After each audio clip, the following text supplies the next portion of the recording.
میں دل میں اگر ان کو پکاروں وہ میرے قریب ہیں اور میری بات سن سکتے ہیں. کس طرح سے؟ نحن اقرب الیہ من حبل الورید, کہ ہم ان کی شاہرگ سے بھی زیادہ قریب ہیں, اتنے قریب. ٹھیک ہے. اسی طرح سے یہ جو ہے نا, اللہ تعالیٰ کہتے ہیں اجیبو دعوت داعی, اجیبو کہ میں اس کی سوال کو جواب دیتا ہوں, میں اس کی پکار کو سنتا ہوں.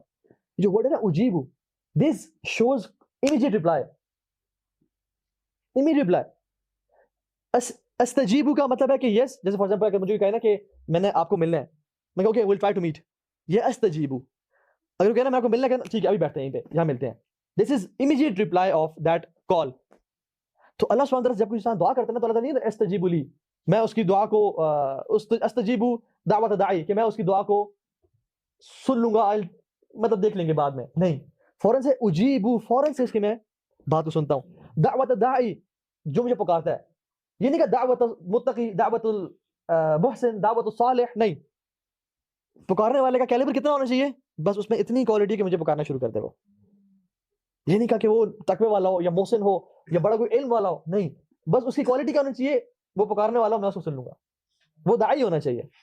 مجھے چاہے بڑا چھوٹا, امیر ہے غریب ہے, کالا ہے گورا, کچھ بھی نہیں چاہیے, نہ متقی محسن چاہیے, بس مجھے پکارے تو صحیح, میں اس کی بات کو جواب سنوں گا اور میں اس کے جواب دوں گا. ٹھیک ہے. اذا دعان, جب بھی مجھے پکارتا ہے, صبح شام ہو رات ہو, چاہے مکروہ اوقات ہیں اس میں عبادت کرنا جائز ہے کہ دعا مانگنا جائز ہے. تو جو دعا ہے نا وہ کسی ٹائم ہی مانگی جا سکتی ہے. ٹھیک ہے. فلیستجیبوا لی, اب یہاں پہ جب ہم سے ایکسپیکٹ کیا تو کیا کیا, یہاں پہ یہ نہیں کہا کہ اس کو چاہیے کہ میری مانے, فلیستجیبوا لی, کہ اس کو کوشش کرنی چاہیے کہ وہ میری مانے, سو کوشش کرنی چاہیے کہ وہ میری بات کو مانے. ولیؤمنوا بی, اور مجھ پہ ایمان ہے, لعلہم یرشدون, تاکہ وہ فلاح پا جائیں. سر ڈسٹرب نہ کریں انشاءاللہ. تو اس کو یہ حالانکہ کتنی امیزنگ دعا ہے. اینڈ دس شوز کہ جو مہینوں میں سب سے بہترین مہینہ ہے وہ رمضان کا مہینہ ہے, اور رمضان کے مہینے میں جو سب سے بہترین عمل کیا جا سکتا ہے وہ اللہ تعالیٰ نے اس آیت میں بتا دیا کہ انسان کو چاہیے کہ میری دعا کرے. ایک شخص تھا جو کہ مزدور اور لیبر طبقے کا تھا, اور وہ ہر سال حج کرتا تھا. یہ ٹرو سٹوری ہے, ہر سال حج کرتا تھا. تو لوگوں نے اس سے پوچھا کہ یہ کیا بات ہے کہ آپ کے پاس تو مطلب اپنی انکم بھی بہت تھوڑی ہے, آپ کے پاس تو مال پیسہ بھی نہیں ہوتا, اب ہر سال حج کرتے ہیں, ہاؤ از دس پاسبل؟ تو اس نے کہا کہ واللہ تعالیٰ عالم, اللہ تعالیٰ میری ہر سال نیڈ پوری کر دیتا ہے اور کسی طرح سے بندوبست ہو جاتا ہے. لیکن جو مجھے لگتا ہے کہ the reason why this happens to me is, ایک واقعہ مجھے لگتا ہے, اور وہ یہ کہتے ہیں کہ جب میں نے فرسٹ ٹائم حج کرنے کا ارادہ کیا تو کہتے ہیں کہ میں نے نا اپنا سارا سال پیسہ اکٹھا کیا, so I gathered my money for the whole year. اور پھر کہتے ہیں کہ میں نے جب میں بس سے بیٹھا ہوا تھا and I was going while the Hajj was started, I was going, so I saw a woman, she was very heavy, اور وہ اتنی heavy تھی کہ اسے چلنا مشکل ہو رہا تھا, اور اس نے ایک سٹک سی پکڑی تھی جس سے وہ چل رہی تھی, and I could easily see کہ وہ بہت زیادہ تکلیف اور پین میں ہے جو چل رہی ہے. تو میں نے سوچا کہ میں کیا حج کر رہا ہوں کہ جب وہ میں بہترین حالت میں ہو کے صحیح طریقے سے حج کر رہا ہوں اور بس پہ کر رہا ہوں, اور وہ بیچاری بوڑھی اور موٹی عورت ہے, وہ صحیح طرح نہیں چل پا رہی, تو تیرے حج کا کیا فائدہ؟ تو کہتے ہیں کہ میں اترا اور میں نے اس کو بولا کہ ماں جی میں پیدل چل لیتا ہوں, آپ جو ہے نا وہ سیٹ پہ بیٹھ جائیں. تو وہ رونا شروع ہو گئی, اور اس نے جو ہے نا وہ اس کو بہت شکریہ ادا کیا, اور پھر مڑ کے نا اللہ تعالیٰ سے دعا کی اور اس کو کہا کہ اللہ تجھے ہر سال حج کروائے, اللہ تجھے ہر سال حج کروائے. یہ بندہ ایجپشن تھا لیکن سعودی عرب میں ہوتا تھا. اب یہ بندہ سبحان اللہ ہر سال پچھلے 20 سال سے حج کر رہا تھا, اور اس نے یہ سٹوری نریٹ کی کہ وہ جو دعا تھی نا اس کی وجہ سے اللہ نے مجھے ہر سال توفیق دی. اور ہوتا کیا ہے, کبھی میری کمپنی بولتی ہے تم فری میں حج کرو ہمارے ساتھ, کبھی بھی مجھے اسپانسر مل جاتا ہے, کوئی بندہ آ جاتا ہے کہ چلو اس سال تم میرے ساتھ حج کرو, اور ہر سال کوئی نہ کوئی سبب اللہ تعالیٰ پیدا کر دیتے ہیں, حالانکہ میرے پاس مال جو ہے نا 3 وقت کے کھانے کا بھی ہے. اس طرح سے اللہ تعالیٰ دعائیں سنتے ہیں. اس طرح سے ایک اور سٹوری, اور یہ پاکستانی ڈاکٹر تھا جس نے سعودی عرب میں ایک شیخ کو بتائی.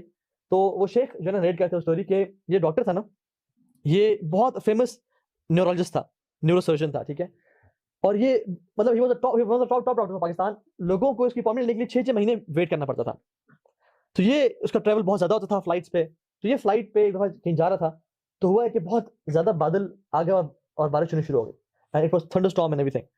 تو وہ یہ کہ پائلٹ کو امیڈیٹ ڈیسیژن لینا پڑا کہ ہمیں کسی ریموٹ ایریا میں, مے بی وہاں کوئی ایئرپورٹ تھا یا کوئی بڑا موٹر وے تھا یا کیا تھا, وہاں ان کو جہاز لینڈ کرنا پڑے گا, اور اس کا ایک انجن بھی فیل ہو گیا تھا اس جہاز کا because of that thunder storm اور بارش کی وجہ سے. تو امیڈیٹ ان کو لینڈنگ کرنی پڑی, تو انہوں نے اتار دیا. تو اس ڈاکٹر نے پائلٹ سے بات کی کہ مجھے ایک جگہ پہ ارجنٹ پہنچنا ہے جہاں میں جا رہا تھا, تو کب تک یہ جہاز چلے گا دوبارہ؟ ہمیں پتہ نہیں کب تک مینٹیننس ہوتی ہے, کب تک بندوبست ہوتا ہے, تو ہمیں ٹائم لگ جائے گا, لیکن آپ نے جہاں جانا ہے اس کے 3 گھنٹے کا فاصلہ ہے یہاں سے گاڑی پہ, تو آپ کوئی گاڑی بک کریں اور چلے جائیں. ہاں دیٹس اے گڈ آئیڈیا. تو اس نے ایک کیب بک کی اور وہ سوار ہو گیا. اب جب وہ چلا راستے میں تھا تو بارش مزید تیز ہو گئی اور تھنڈر اسٹارم اور طوفان اور آندھی, اور گاڑی والا جو ہے نا وہ ایک جگہ پہ پھنس گیا. تو اس نے کہا کہ ہم آگے نہیں جا سکتے, تو ٹائم بھی کافی لیٹ ہو چکا ہے, تو ایسا کر لیتے ہیں جو سامنے گھر بار ہے نا ان میں سے کسی گھر میں چلے جاتے ہیں اور وہاں پہ اپنی نماز وغیرہ کھانا کھا لیتے ہیں. تو اس نے کہا اچھا آئیڈیا. تو جو سامنے گھر تھا اس میں وہ چلے گا اور ناک کیا تو ایک بوڑھی عورت نکلی. تو اس نے کہا کہ جی آپ کون لوگ؟ انہوں نے کہا ہم ایسے جا رہے تھے, جہاز ہمارا سارے اسٹوڈنٹس نے کہ رک گیا اور ہم ٹیکسی پہ تھے اور بہت تیز بارش ہوئی تو ہم نماز پڑھنا چاہتے ہیں, کھانا کھانا چاہتے ہیں. تو اس نے کہا آج آج ویلکم موسٹ ویلکم. تو اندر چلے گئے. تو جب اندر گئے تو اس کا مصلی تھا چھوٹا سا, تو مصلی اس نے بچھا کے دیا اور ساتھ ایک بچہ بھی لیٹا ہوا تھا جو کہ بیمار تھا. تو ان نماز پڑھی, اس نے کھانا سرو کیا اور سب کچھ. جب وہ نکلنے لگا تو انہوں نے کہا ماجی آپ کو بہت شکریہ, جزاک اللہ خیر, آپ نے ہمیں اتنا ہماری خدمت کی, ہم نکلتے ہیں. تو اور پوچھا کہ ماجی بچہ کون ہے؟ تو نے کہا یہ یتیم بچہ ہے جس کی میں دادی ہوں, اور اس کو کوئی ایسی ڈیزیز ڈیولپ ہوئی ہے کہ ہم نے پاکستان میں بہت سارے ڈاکٹرز سے بات کی ہے, کسی کے پاس اس کا علاج نہیں ہے. سب کہتے ہیں کہ ایک ڈاکٹر ہے جس کے پاس اس کا علاج ہے, آپ اس سے اگر اپوائنٹمنٹ لیتے ہو. تو کہتے ہیں کہ ہم نے اس ڈاکٹر کی اپوائنٹمنٹ لی لیکن ہمیں 6 مہینے کا ٹائم دیا ہے, few months, not exactly 6 months, لیکن few months. تو اس ڈاکٹر نے کہا کہ ماجی اس کا کیا نام ہے؟ تو اس بوڑھی عورت نے اس شخص کا نام لیا. تو وہ بندہ رونے شروع ہو گیا. تو وہ پوچھتے کہ تم کیوں رو رہے ہو؟ تو نے کہا کہ ماجی میں ہی وہ ڈاکٹر ہوں, اور مجھے اب سمجھ آئی کہ یہ جو بادل بنے اور بارش ہوئی اور طوفان آیا اور ہمارا جہاز رکا اور گاڑی یہاں آ کے پھنسی اور میں اس گھر میں کیوں آیا ہوں. تو جب اس نے یہ کہا نا تو وہ ماں جی رونے شروع ہو گئے. اور ماں جی نے کہا تھا کہ جب مجھے پتا چلا کہ ڈاکٹر کی اپوائنٹمنٹ ہمیں ملنا آسان نہیں اور بہت مشکل ہے, تو کہتی میں نے اللہ سے دعا کی کہ یار تو کچھ سبب پیدا کر اور اس بچے کا ٹریٹمنٹ کروا دے, تو مسبب الاسباب ہے, تو ہر چیز پر قادر ہے, تیرے لیے کیا مشکل ہے. تو یہ سارا جو طوفان بنا اور یہ بارش ہوئی اور یہاں کے جو رکا اور اندر گیا اس کو چیک اپ کرنے کے لیے, ہر دعا was the reason. And as soon as اس نے اس بچے کا چیک اپ کیا, باہر دھوپ نکل آئی اور بادل چلے گئے اور سب ختم ہو گیا. دس از ٹرو اسٹوری. اور اسی ڈاکٹر نے ان شیخ کو یہ اسٹوری بتائی تھی, یہ میرے ساتھ ہوا, وہی کہہ رہے تھے. تو دعا جو ہے نا اتنا ایک امیزنگ ویپن ہے جو کہ ہم سبحان اللہ عرصے سے ہمارے پاس ہے کہ ہم اسے یوز نہیں کر پاتے. اللہ تعالیٰ کے لیے کیا مشکل ہے؟ اللہ تعالیٰ کی آرمیز کو اور فورسز کو کون جانتا ہے ہمیں سے؟ وما یعلم جنود ربک الا هو. اللہ تعالیٰ کی طاقت اور اس کے لشکروں کو ہمارے اس کے علاوہ کوئی نہیں جانتا. یہ بادل, یہ بارش, یہ پانی, یہ بجلی, یہ ہوائیں, سب اللہ کے لشکر ہے. تو دعا کریں دل سے, اللہ لازمی قبول کریں گے.